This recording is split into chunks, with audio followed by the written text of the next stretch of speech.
What I've learned is that with financial independence comes the ability to live life on your own terms. It means you have the ability to make a bigger, a better impact in the world because you can spend time using your talents the way they were meant to be used, and you can use your energy and align yourselves with other people that have the same energy, which means you're going to solve more problems. You're going to help the world in a bigger way. You're probably going to make more money because you align yourself with others that share the passion for doing what it is you do. So I feel that it's my duty and obligation to take what I've learned and help share this with other people so that now they can learn their skills. The problem is we don't teach money in schools, right? We started a local program here with one of the nonprofits to help teach financial literacy. But what I found, Mary Lou, is we'd host these classes and we had all the students come in. They were high school students. And who was sitting in the back of the room? Their parents. And I was like, well, and it dawned on me. I was like, wait a minute. These students need to learn how to, start a checking account and get a credit card and learn about things, basic things like credit, right? But their parents weren't taught these things either.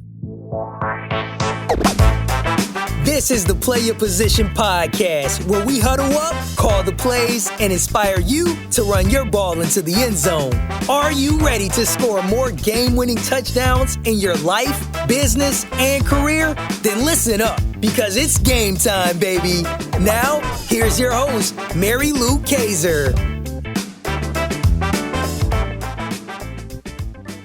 Hello, Team PYP. Mary Lou Kaiser here. Welcome to today's episode of the Play Your Position podcast.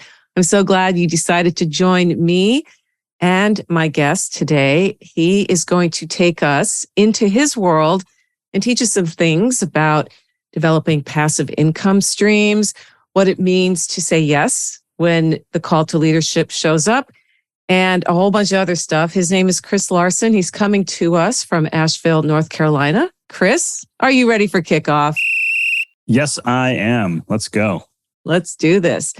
So team, here are a few things that I know about Chris Larsen. He is the founder and principal of Next Level Income. Since, air quote, retiring after 18 years in the medical device industry, he dedicates his time to helping others become financially independent through education and investment opportunities. Chris has been investing in and managing real estate for over 20 years. While completing his degree in Biomechanical Engineering and M.B.A. in finance at Virginia Tech, he bought his first single-family rental at age 21. Chris expanded into development, private lending, buying distressed debt, as well as commercial office, and ultimately syndicating commercial properties. He's been doing this for quite some time. He's actively involved in over $18 million of real estate acquisitions. And in addition to real estate, Chris owns multiple car wash locations across the Southeast. He lives with his wife and two boys and his Viszla, Lucy. And like I said, he's coming to... What's that?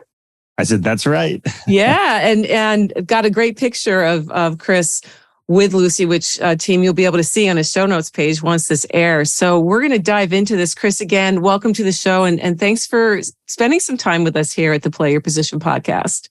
Absolutely. I'm fired up to be here, Mary Lou. Thank you. Yeah. Well, my first question for you is, tell us your story, Chris, about when you got the call to leadership. Obviously, I just shared some details about you and your background. I don't know if that call came when you decided to invest in your first single family rental, or if perhaps it was earlier in your life, or maybe it came later. But take us into that time when you realized, wow, I'm really on this leadership path. Yes, thank you for that. So I think, like a lot of people listening, there's that period where you feel like the imposter syndrome, right? Where you're like, am I really a leader? Should I be a leader? For me, I think the natural leadership came through cycling. So I started racing my bike when I was 14 years old. And by the way, if you're listening, I'm holding this up. I know we don't have the camera here, but you can get a copy of my book, Next Level Income, at our website, nextlevelincome.com. Click on the book link, put your address in. And like Mary Lou has on her desk right there, I'll send you a copy. Might even accidentally get 2 copies like Mary Lou got. But I talk about this. I talk about this journey that I had. And, looking back, I didn't really think, hey, I'm going to be a leader. I'm going to move into this role. But I was fortunate enough to be around individuals that were leaders. The president of our cycling team at the time, he helped out the younger guys on the team, the junior team. And I just saw the way he acted and what he did. And I thought that was natural. So when I was 15, I became the captain of our junior team. And that meant coordinating and getting individuals to join. I would sit down and talk to people about sponsorship. And listen, if you're sponsoring a junior cycling team, that's really charity, not sponsorship, by the way. Yeah. And I continued down that path into my collegiate career. And when I was, I think I was a sophomore, I became the president of the Virginia Tech cycling team. So I always kind of felt comfortable in these roles where people had to step up. And I think it was probably because of my environment. And then also, as I came to learn later in my life, my father passed away when I was 5. He was leader. He was a leader in a lot of the things that he did. He was a pilot, and there's actually a service award named after him in the Pilots Association of the type of plane that he flew. So perhaps some of it was genetics, perhaps some of it was environmental. But yeah, I've always felt a strong, kind of pull to lead. And, those early kind of embers, if you will, of leadership grew as I faced some challenges and some adversity and had to kind of forge through those, and then knew more when it came to, the way to do certain things, the way to, in my sales career, and then ultimately now with Next Level Income with teaching people and helping people on their path to financial independence. Mm-hmm. Yeah, you've definitely faced, certainly as an athlete, and being a cyclist is one of the most demanding sports. You had that experience. And one of the things that you share in your book, you said, my best friend was robbed of his life at age 18. And you also mentioned that you never really knew your dad because he died when you were 5. And so I'd like you to go a little bit deeper for people listening, particularly who are raising children. And you are raising children, Chris. You're a dad yourself. I'm a mom, and I know a lot of Team PYP is in the thick of child rearing, whether the kids are teenagers or they're younger, or maybe they've already grown and flown the nest, so to speak. Yeah. How do you approach talking about some of the more difficult things that happen to us? Obviously, death is one, but we certainly are coming out of 2 years of really big challenges. And right now, we're still dealing with issues around, RSV, and COVID is still out there, and the flu. I mean, it never seems to stop. So what can you... I'm glad you brought that up, because I think what COVID has done is exposed the softness of us as individuals in a society. Look, the fact of the matter is, I say, when it comes to getting sick, like if you remember, one of my favorite movies was Jurassic Park, and Jeff Goldblum said, nature will find a way. You can't outrun nature. You can't beat it. We're going to get sick. You're going to get sick. You're going to face loss in life. I know this. Whether it's my father, whether it's my best friend, my mother passed away 11 years ago this past Sunday. Like, you're going to face challenges, and the only thing you can do is prepare yourself for those challenges to be the most robust individual you can be. And if you believe that somebody can make your life easier or give you something so you can avoid a hardship, what happens is you one of two things occurs. One, you don't face that hardship and you're weaker as an individual. Or two, you get something without the hardship that you would have had to face the hardship for, and you don't appreciate what you got. And there's a hollowness that comes with that. My older son was facing some challenges at school socially. He's very competitive, does very good in sports. Academics are challenging for him. It's hard for him to relate socially because he's so competitive, and he's talented as well. So things come easy to him. So it was hard for him to relate. And what would happen is people would kind of resent him if he like won a game. And then since he didn't really realize that, hey, you gotta ease up sometimes, and you can't always be trying to, beat people to like the water fountain. It's like, okay, dude, like chill out. Right.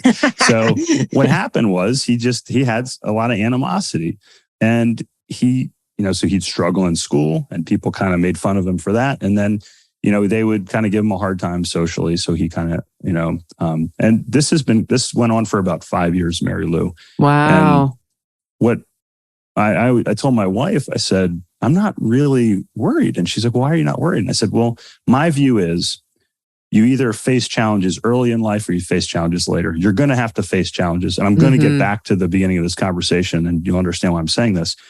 My view is time is like money, which is it compounds. So if you face a challenge early in life, you become that skill set, that strength grows over your life, and you have the ability to withstand more and more, which means now you're stronger. You go through another hardship. Not only do you not buckle, but you also digest that hardship, and that gives you more strength along the way because you're able to withstand. What we're seeing now is that we tried to cheat nature. We walled ourselves up. We hold ourselves up behind masks, behind doors, away from people and individuals. And now nature's catching up.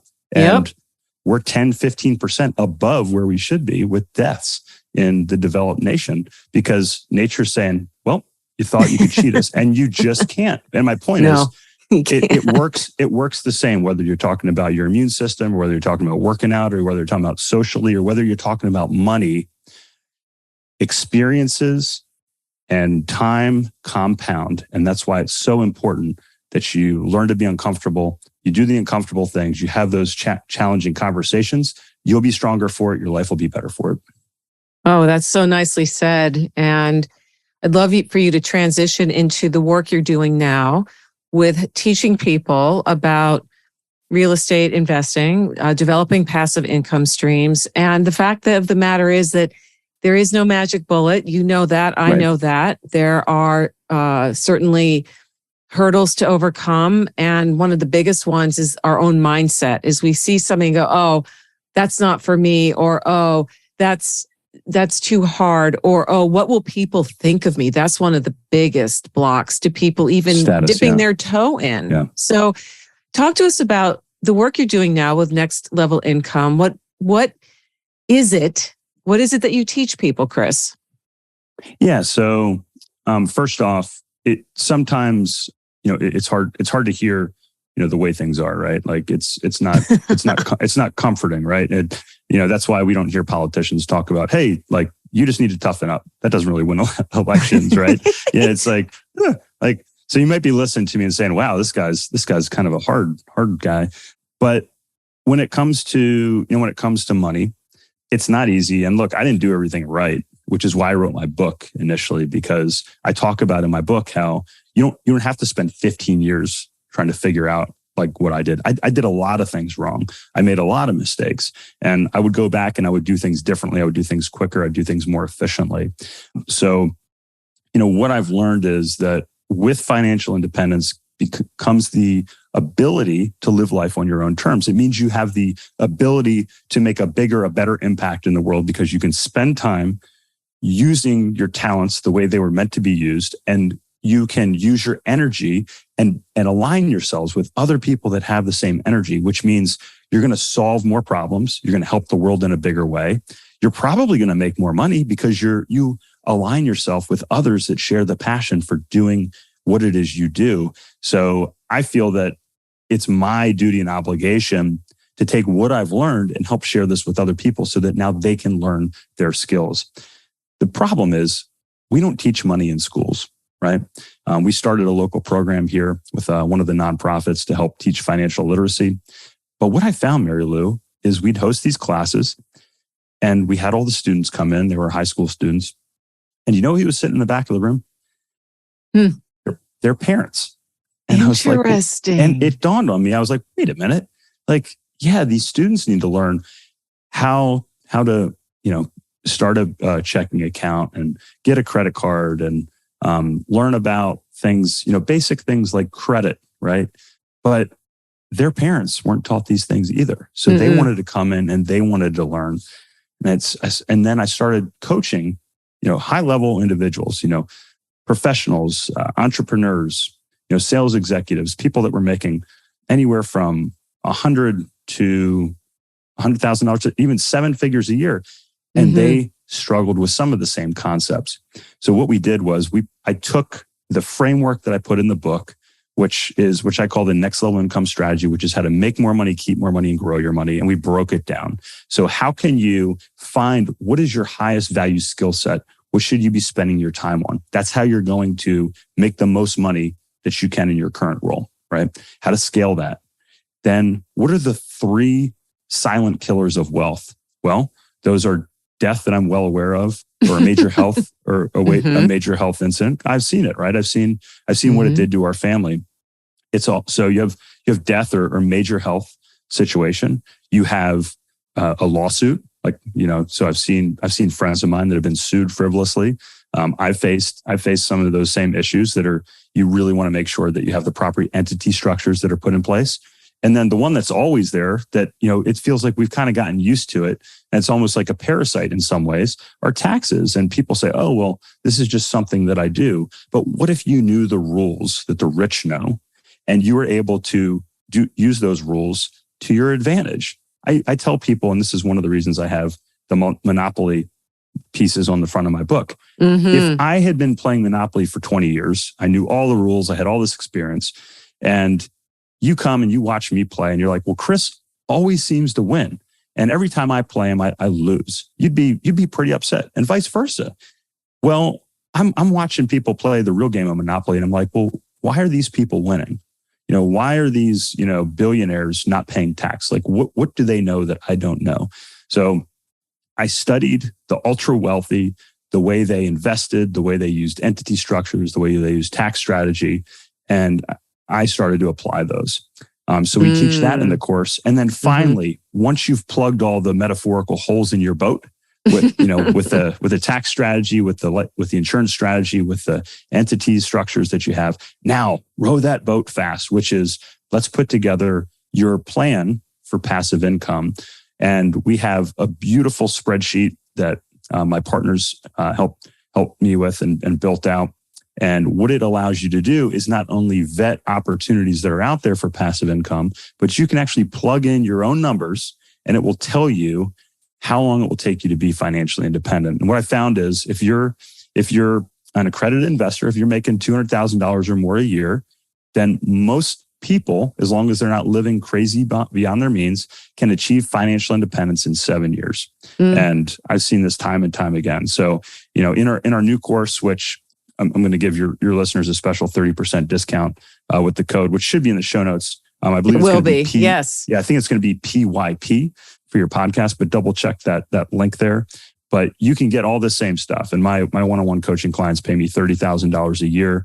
And I took all of that and rolled it all up into one course that you can go through, and in just 15 to 20 minutes a day, you can get all this set up in your own life. It's halftime here at the Play Your Position podcast, and we've got ourselves a great game. While you're up grabbing another snack and topping off your favorite beverage, make sure to subscribe to the show so you never miss another play. PYP is available on Apple Podcasts, Spotify, and wherever great podcasts can be found. Now, let's get back to the game. Well, first of all, thank you for your generosity. I know I certainly appreciate the extension of 30% discount on a course that could change your life. And it sounds like you are addressing, this isn't just going in and saying, hey, here's how you find a good building to buy. Right. You really look at the foundations of money mindset and you start where people are, which to your point, Chris, and I've talked to several people in the greater financial world over the years on this show. And it over and over again, even here in 2022, we are still facing the same issue: is money or financial literacy is not being taught. Now, we have the internet. So there are YouTube videos and courses like yours and podcasts in a way that weren't there a generation or two ago. But you said two key words. One, you studied, you invested time to learn. And two, you then applied what you learned to what you were doing. Not just, oh, I'm going to watch a YouTube video and then do nothing with it. That's the key. You studied and you applied. And I can't emphasize that enough to everybody listening, whether you yourself are guilty, and we all are at times, like, oh, I'm going to do this and then nothing comes of it, or you're raising children who have access in a way that none of us who are parents did. You've got to do something with it. And your course sounds amazing. Your book, I'm just going to describe for listeners. First of all, team, this book is not hard to read. It is, what I love about this book is it's simple. The chapters are short.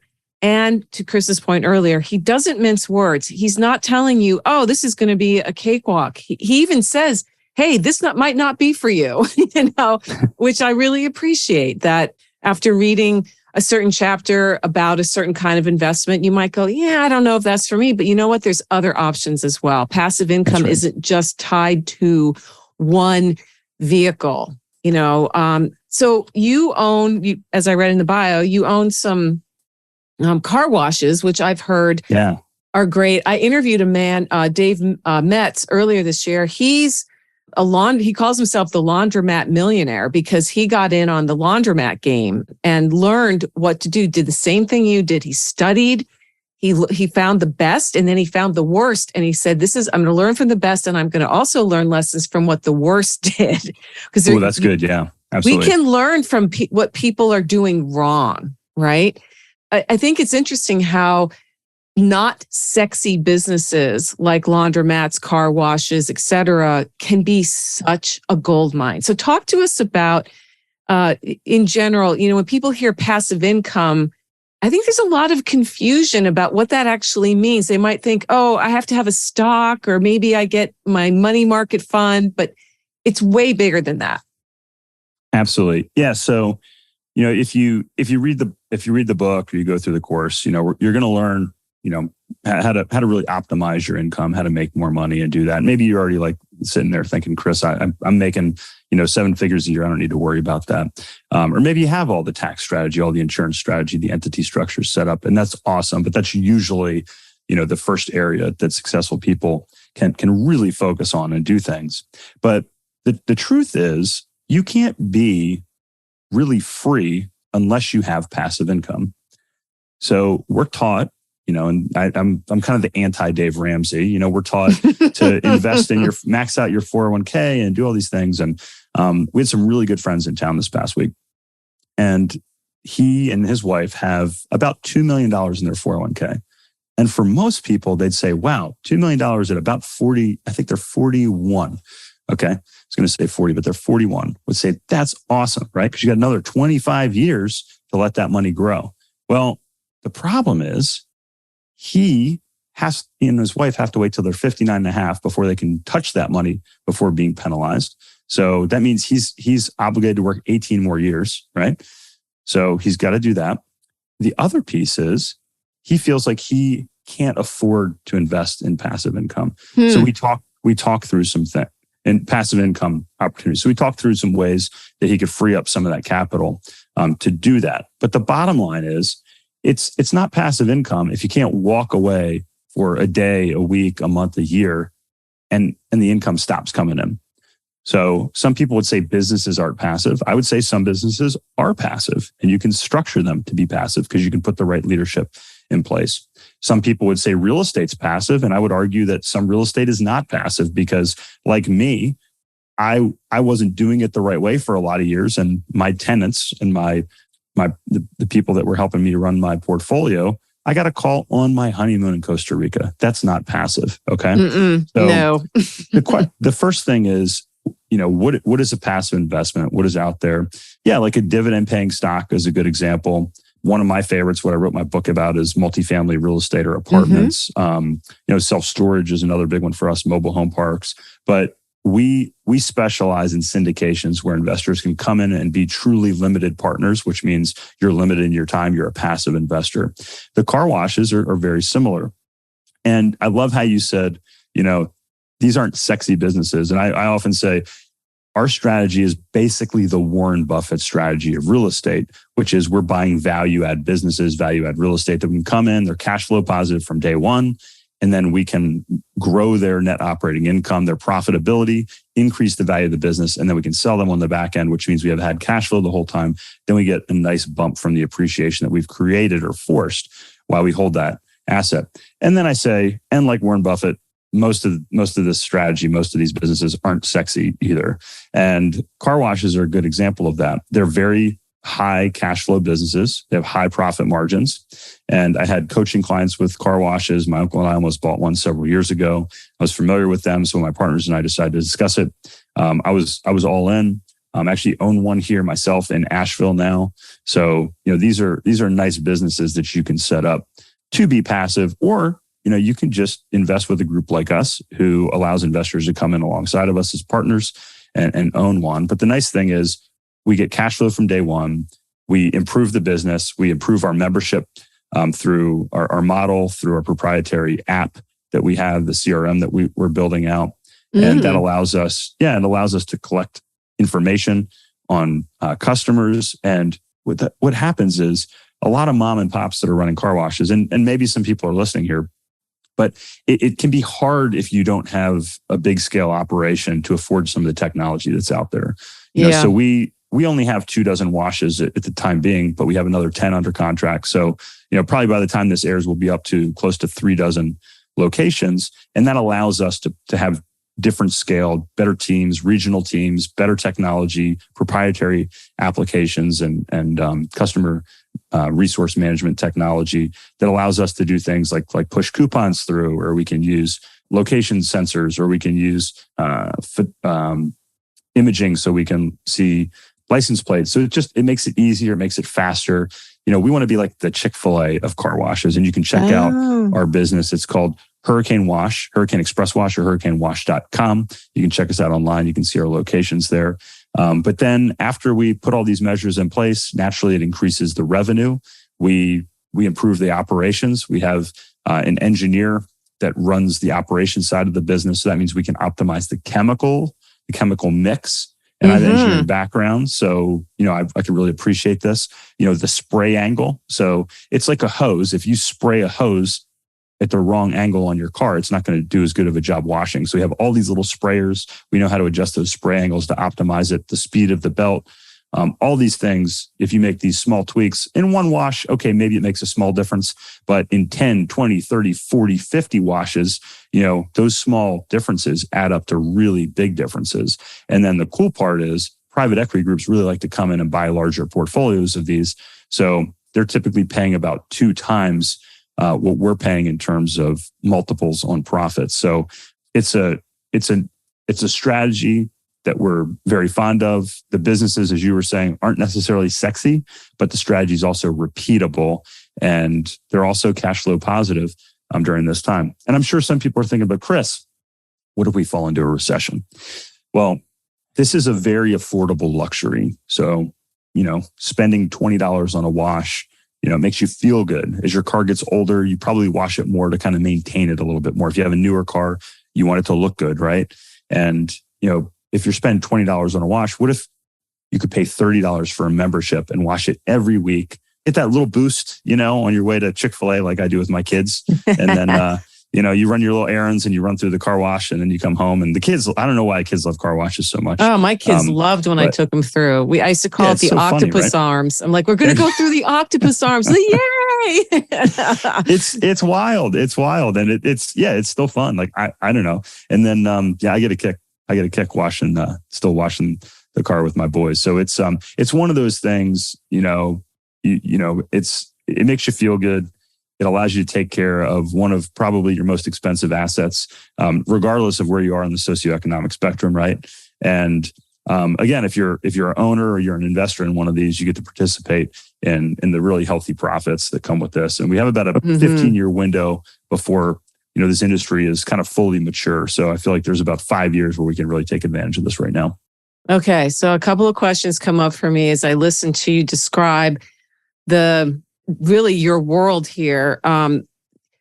You're actively involved in the strategy, the big picture and such. But as far as the day-to-day operations of the car washes, do you have local people that are managing the places? Yes. I mean, talk to us about the whole business model of, you're not just kicking back and doing nothing all day. You're working with your partners and you're looking at strategy, but yet you Correct. have to manage you have, I don't know, do you call them employees? How does that work? Yeah, that's a great question. So we have operating teams for each of these asset classes. So the way that works is we are asset managers. So my partners and I oversee the overall strategy. But let's take, we could take the car washes, but let's shift and we'll talk about like an apartment, for instance.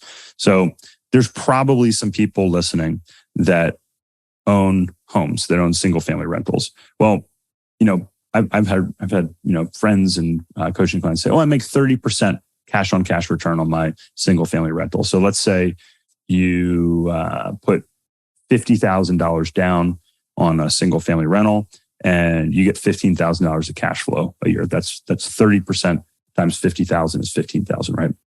And then I say, well, okay, what are you putting aside for vacancy? Oh, I don't have any vacancy. I have a great tenant. Okay, what do you set aside for maintenance? Well, it's a new home. I don't have any maintenance.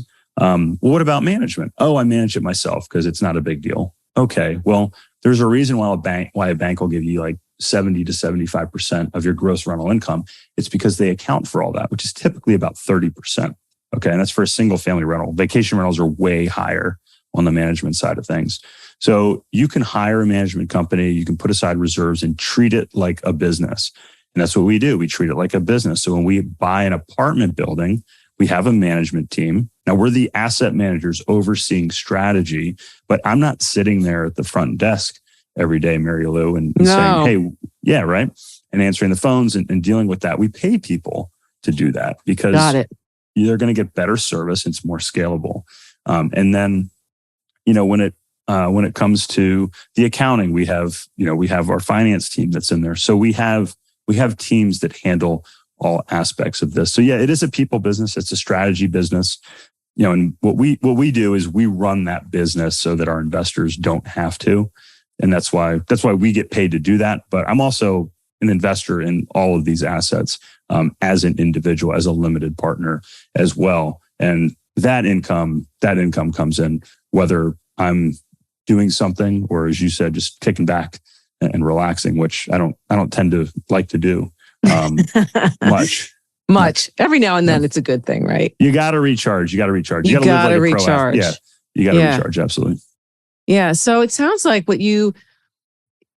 that people who work with you can learn how to develop what you're doing, to become more of the asset looking at the assets as a big structure rather than what you just described, where it's one person with one rental who's dealing with all the issues, which to me sounds like a headache. I don't want a rental property where it is a headache. I'm on call, and even if it's a new home, the water heater for whatever reasons decides to go in, down the drain, pun intended, and it's 2:00 in the morning. It doesn't interest me at all. I don't care how much money it's making me. It's just like that interrupts my sleep, right? So absolutely. Again, reading your book, you talk about making some of these decisions and how to think of yourself differently, not just as the one, not one and done. That's not the phrase I'm looking for, but just the person that's doing all of it. I'm going to dip my toe in. The solopreneur, right? Yeah. Because for some people in certain businesses, that's a great model. But if you want to scale and really get to that next level income, you have to approach it differently. And you've been talking about that, and you've got 20 years into this, Chris. For someone who's just starting out, besides reading your book and taking your course, for them what's one thing they can be thinking about here in the new year? It's 2023. and people are starting to think about some of the goals that they have for the year. Where does a person begin? Yeah. So we go through that in the course, how to set your goals for the next year. I have a goal setting segment, and it's also up on our blog. So if you go to nextlevelincome.com and search for goals, it should pull up there. I think it's called How to Have Your Best Year Ever. And nice. you can go through that. So yeah, let's put a framework together for that. So number one, you need a vision. And that is the first thing I start with my coaching clients is a 3-year vision. Don't hold back. Write it down. Talk it out with your partner or your spouse or your friends and say, hey, this is like what I want my ideal life to look like in 3 years. First, you have to have that vision. Okay. You have to have the why behind that vision too. Like what's in there? What's really driving you to achieve these things? It can't just be money for the sake of money. Like I want to feel when I'm working with my coaching clients, I want to feel the emotion behind it. I want the hair to stand up on my arms. You should read this 3-year vision as you go through your goals each week. And it should get you fired up because life is an energy game and you need that energy to take action and be successful in all these things. So first thing is that vision.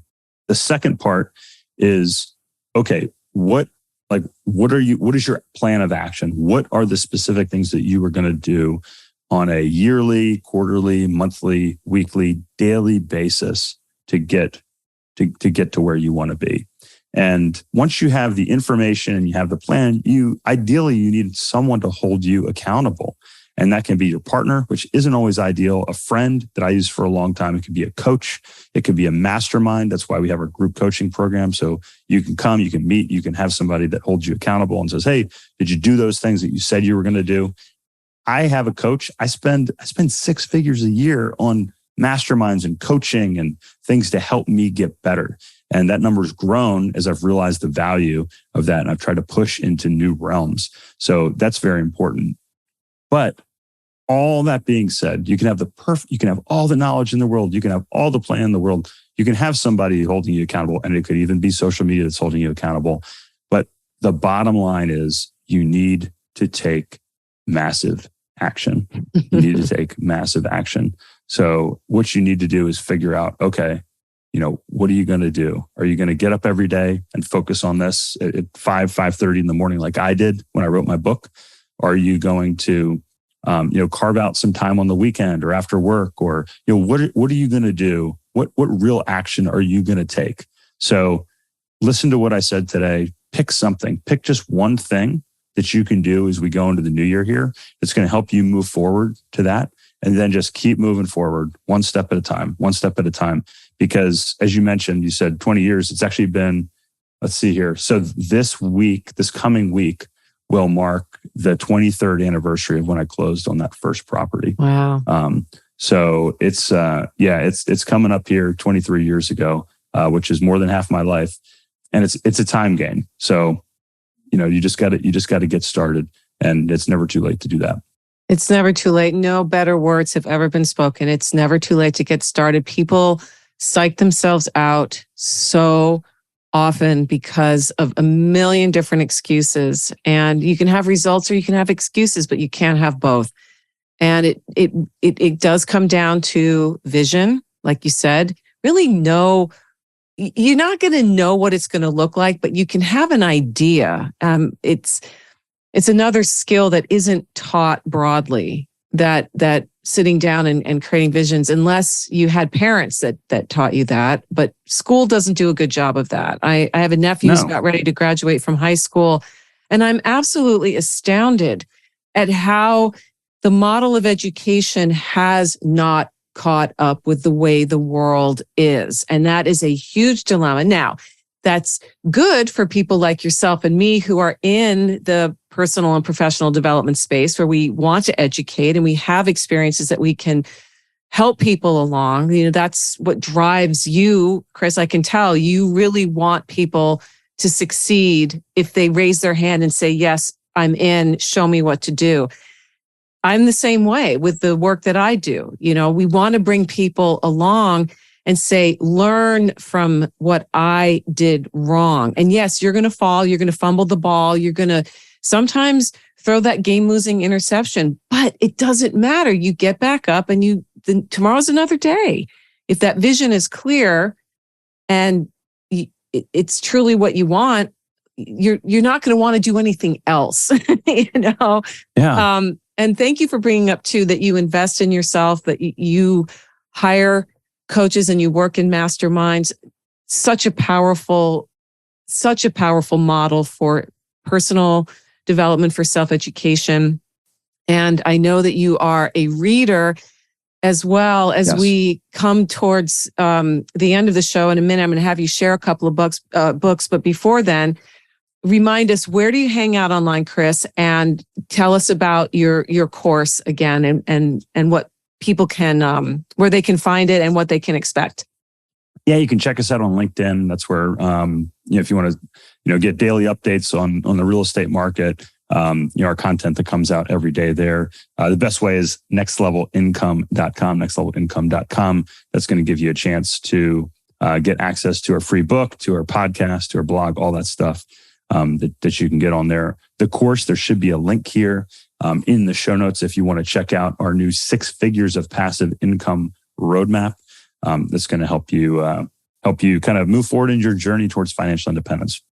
Wonderful. And team, that those show notes, those links will be on Chris's show notes page at pyppodcast.com. And I encourage you to check it out. And also, if you know somebody, pass it along. You might have somebody in your circle who you've heard talking about this. You just listen to Chris. He's the real deal. He's got his heart is in the right place. He's doing this for reasons much bigger than just, to make a buck. It's truly about servant leadership. And I love that. I love that about this show. I love that about my guests. And certainly, Chris, you've brought us into a world that a lot of people really don't understand. And his book is awesome. Definitely get a copy and check out his course. And speaking of books, what are a couple of your favorites, Chris, that have been instrumental on helping you develop into the leader that you are today? Yeah, I'm actually going to throw you a little bit of a curveball here. Okay, do it. I love curveballs. One of my absolute favorite books is by David Sinclair, and he wrote a book called Lifespan. And Dr. Sinclair challenges the notion that you have to age. He calls aging a disease, and he walks through what you can do to avoid the disease of aging. And what I would ask you, if you're listening, is how long do you think you're going to live? And most people, I hear them, they say 80 or 90. Some ambitious people, they'll say 100. Well, what if you would live 50% longer? Instead of living to 80, what if you lived to be 120 and you knew how to do it? Barring any catastrophic event, right? But what could you do with your life? How would you change your life's vision? Would you retire at 59 and a half? Or would you change the impact that you could have on the world if you could live longer? And that really helped change my mentality. Another one, and I'm just finishing this up now, David Goggins, his new book is called Never Finished. I love David Goggins because he's got just an incredible mentality. He really shows how somebody can come from true hardship, much harder than I dealt with, push through it and achieve things that people just shouldn't achieve in a lot of different ways. And, I think, David is probably one of those individuals that has become a leader through enduring hardship. And I think that, that is a characteristic that a lot of leaders share, whether you're on the football field, whether you're in the boardroom, or whether you're around the kitchen table with your own family.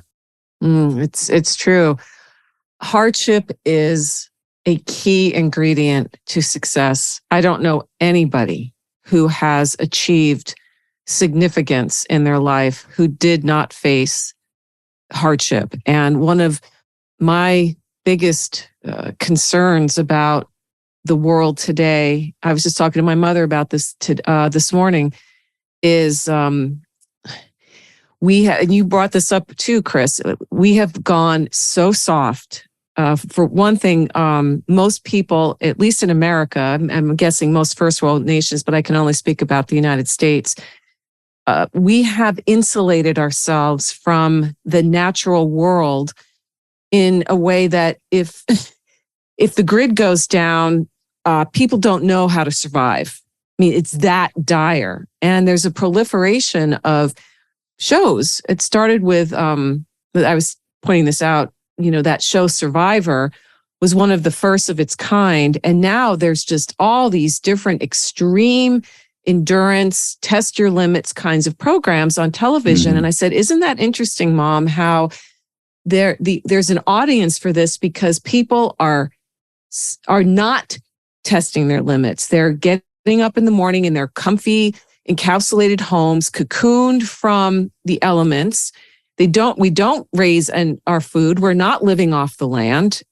People listening to the show certainly aren't, because if people living off the land, they probably are off the grid, and they're not tuning into podcasts. So I think it's an interesting conversation for the 21st century that is worth having about what do we do to continue to challenge ourselves, especially when you've made it, air quote, made it, right? How do we continue to, going to what you said about Dr. Sinclair, make an impact and not just settle? Oh, I've achieved the grand whatever, I'm going to sail off into the sunset. Well, maybe that's the Darwin Awards. Right? Remember those books, the Darwin Awards? Yeah. I don't know. I think we're living in an interesting time where the blurriness between the digital world and the natural world is becoming ever more cloudy, and we need to step back and say, what are we doing here, folks? What are we doing here? But I love that you brought up Never Finished. Talk about an extreme. And then he had Can't Hurt Me, which was a really powerful book. I'll throw that in too if you're, start with Never Finished, but then go back to Can't Hurt Me. And I'll put links to these books on your show notes page too, Chris. Is there anything else you'd like to say before we say goodbye? I think we said a lot here. If there's anything that I can help out with, you don't see it on the website, feel free to reach out, chris@nextlevelincome.com. But again, I think, what you're doing here with this show is amazing. And if we can continue to share with people what's possible, what's out there, and just be honest with ourselves, we can become stronger, we can become better, and we can make a bigger impact on the world. Hey team, Mary Lou here. Who's number one in football changes from year to year. Fashion trends come and go, same with musical tastes. But leadership skills, they never go out of style. In fact, these days, leadership is an essential survival skill for a world that demands more from us than ever before. To succeed these days, you need to know how to show up for yourself so that you can then do the work you love with people you like the way you want. The Play Your Position Leadership Playbook helps you do this, and it's free. Go to pyppodcast.com to download your copy today. If being more successful this year, next year, in the 21st century is on your to-do list, get your copy of the Play Your Position Leadership Playbook now. pyppodcast.com. It's at the top of the page. You can't miss it. That's pyppodcast.com, and start being more of the leader you are meant to be today. This podcast was produced by Daniel Romeros. Show notes for this episode can be found over at pyppodcast.com. I'm Mary Lou Kaiser. Thanks for listening. Here at the Play Your Position podcast, we believe that the road to self-mastery and a life well lived starts with answering the call to leadership. That's when the fun really begins. Send this episode to any friends who might need to hear the inspiration and ideas you heard today. And feel free to rate and review us on your favorite podcast platform.